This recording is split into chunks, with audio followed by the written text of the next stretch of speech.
Hi, sweeties. How are you doing? Welcome to Naya Sim. And thank you all so much for all the love and support. I hope you all are doing great. And you all already know that Hurricane Milton is actually around the corner, and Florida, it is going to hit really very hard. And I am going to ask, I hope you all are safe and you all have been evacuated, right? Because I see a lot of people online saying that they cannot evacuate. Why? Because they do not have money to do that. See, I am going to tell you this. It is only when you are alive that you talk about money. And moreover, some said they don't have cars or they can't drive that far. Probably now, I have also seen Ubers and all that. All you have to write is, I think, relief, hurricane. They will just come straight up to you, pick you up, then take you to where you are going. So please, there is no excuses, right? Do not make any excuse and saying that because you don't have money, you want to stay there till the hurricane meets you. And now the story is that Ron DeSantis, that is Florida governor, the president and vice president has called him to know how they will send fund to them to relieve because eventually they will definitely need relief, and he is not picking the call. And why does he think that it's all about him? Sincerely speaking, at this point in time, it is not all about Ron DeSantis because everything is all about him. It's all about the citizens.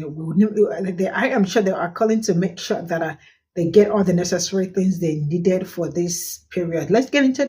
We're learning that DeSantis refused to take a call from Vice President Harris specifically around Hurricane Milton. Can you just talk about that and any communication around this new hurricane? Look, that is something for the governor to speak to himself. If you have the president and you have the vice president reaching out to offer up assistance provided to your constituents, the people who live in your state, to make sure we are doing everything that we need to do from a federal response, and we're reaching out, offering our support. That's for the governor. The governor is up to him if he wants to respond to us or not. Speak to himself. If you have the president and you have the vice president. All you don't politicize natural disasters people, come here for a second. Come here. Let me run this down and see if this makes sense to you. The sitting governor of the state of Florida, which is on path to get hit by a Category 5 hurricane with 180 mile per hour fucking winds.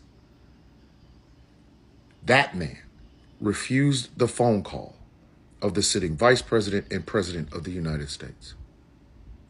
But don't politicize natural disasters, right? Right? Like, I do not believe that the citizens of the state of Florida deserve what's about to happen to them. I don't. I don't think any of them deserve what's about to happen to them. They do not. But Milton is coming. And rather than your governor putting his partisan bullshit to the side and accepting help from wherever the fuck he can get it, this Build-A-Bear blockhead motherfucker, this fucking melted Lego head ass bastard is refusing the call from the two fucking people who can get him help at a moment's notice.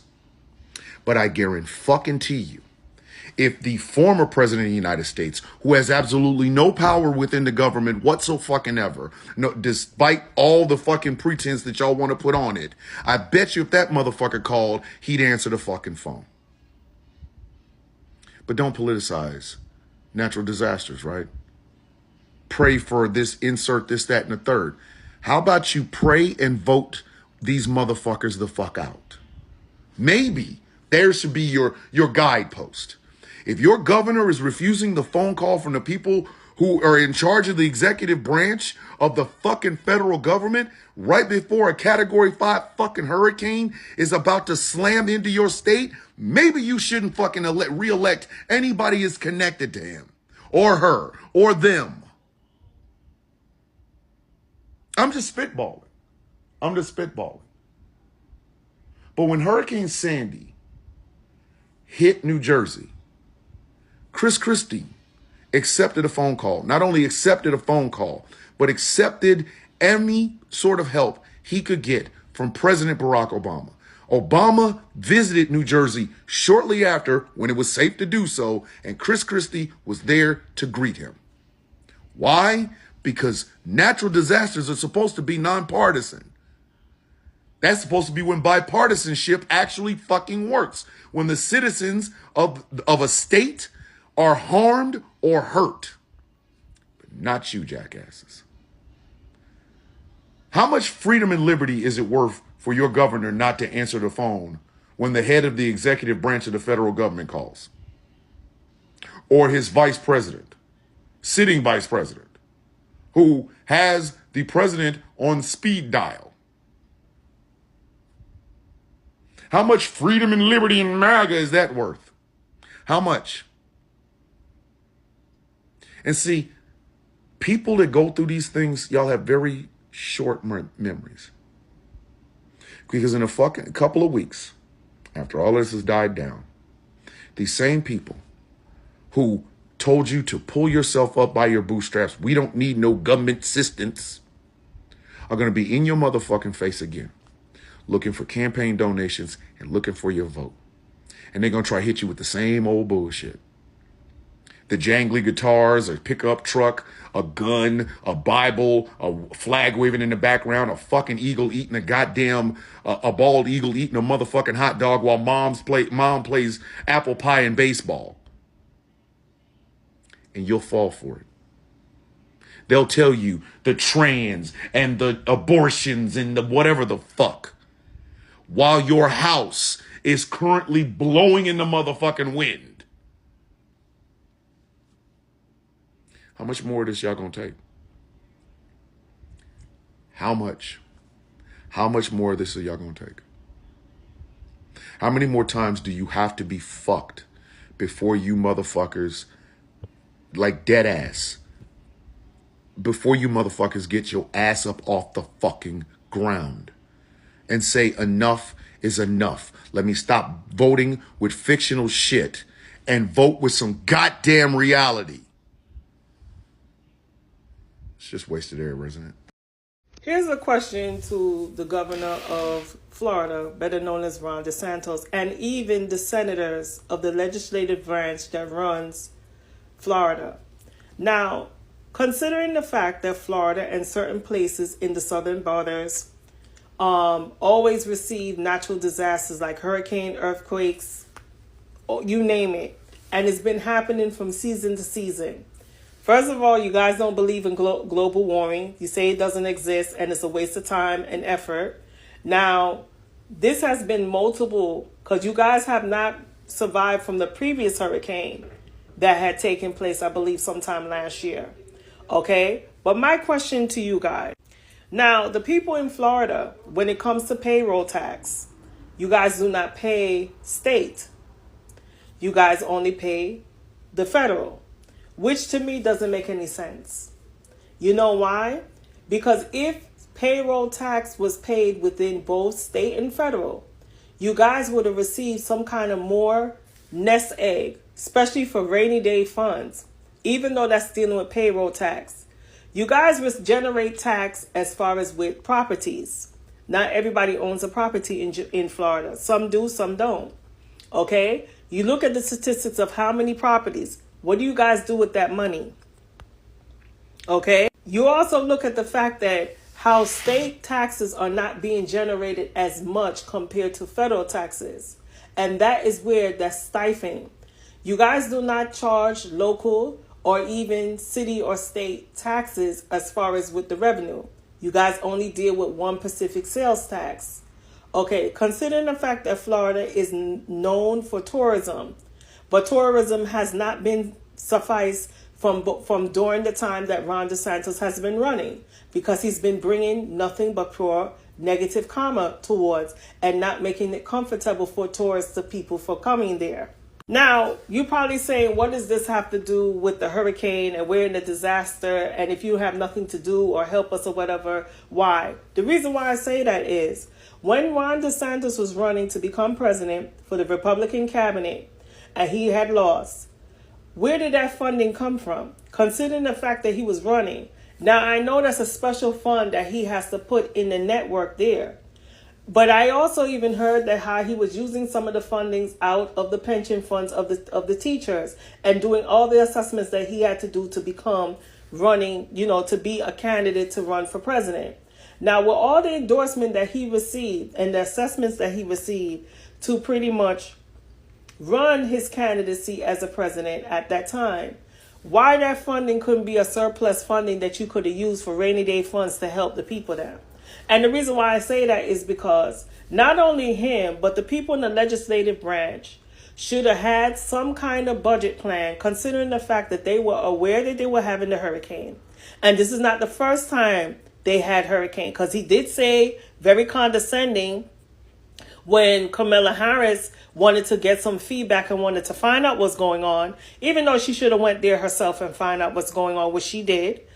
He said this is not the first time he'd been in a rodeo. He also quoted that he had been through this all the time. But my thing is, you have a funding shortage. And the funding that you should have for the surplus of your people. Now, the federal government gives you guys initially money. And that money is supposed to be for the services, like for the roads, for schools, for hospitals, for this. But if you look at some of the budget spending that he's been spending spending stuff on jail. And he's even coming up with something stating that he wants the people them who are criminal, the inmates, to pretty much become working for practically free. And to me, that's considered slavery, even though they're basically are serving their time in prison, okay, or even in jail. But what I'm trying to say is like, there's something going on as far as with the funding in Florida. And that's not only with Florida, but with all these states here. Some of y'all don't pay state tax. And you guys are also now coming to a grip that if you don't pay the state tax, this is a detrimental as far as your infrastructure of your economy. Okay? And you guys have been doing that for years. But you keep on talking and saying that it is the federal problem that have to come with the aids and assessment. You guys are supposed to be doing that. Okay? Because when I told you guys from the last video, what are the rules that legislative people do? There is supposed to make sure that they regulate and monitor and find the funds for expenditures. Okay? So I want you guys in Florida to do an investigation and find out what he's been doing with the money. Because every time when these crises come, you notice he's very nervous. And he starts to panic. And he doesn't know what to say. But anytime when somebody's trying to give him the help and trying to put their advice, he says something very condescending. You see, ignorance and being politics and how you feel has nothing to do with that. When you know your people in crisis, first and foremost, you should have a law to tell the people that own these stores that they should not be going up on their prices. That should be illegal. That should be protected on the anti-Sherman Trust law. That you can't go up on your prices because of a situation, because you're afraid that you might go cash poor or belly up in your stores or supermarkets. You should not be going up on your gas prices. You should not, and the insurance, there should be a law that they should demand the insurance companies to come and troubleshoot and do what they have to do.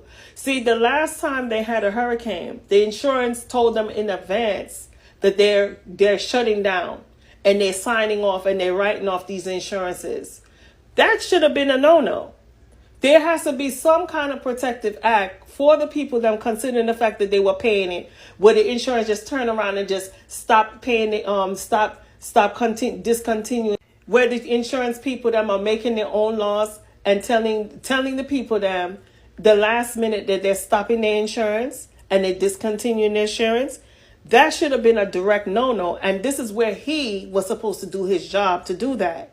And it's not only him. I'm talking about the people that in the South when they know primarily hurricanes come.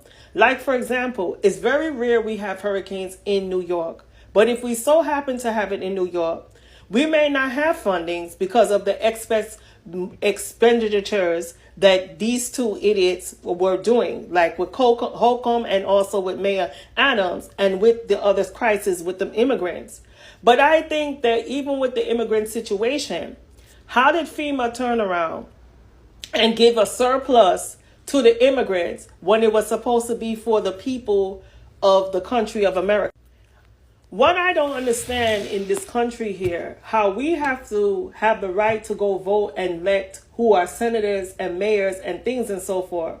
But when it's time for us to make a vote to lower the cost of food, lower the cost of gas, to have a control with rent control, even the rights for us to keep our options, whether to keep the child or not, and even the right for us to, as far as getting some help with the student loans and even to try to wipe it off.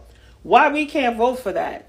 But we have legislators who stand there and know they're supposed to work for us. They're supposed to be working for us. We're not supposed to be working for them. They cut corners and they do everything.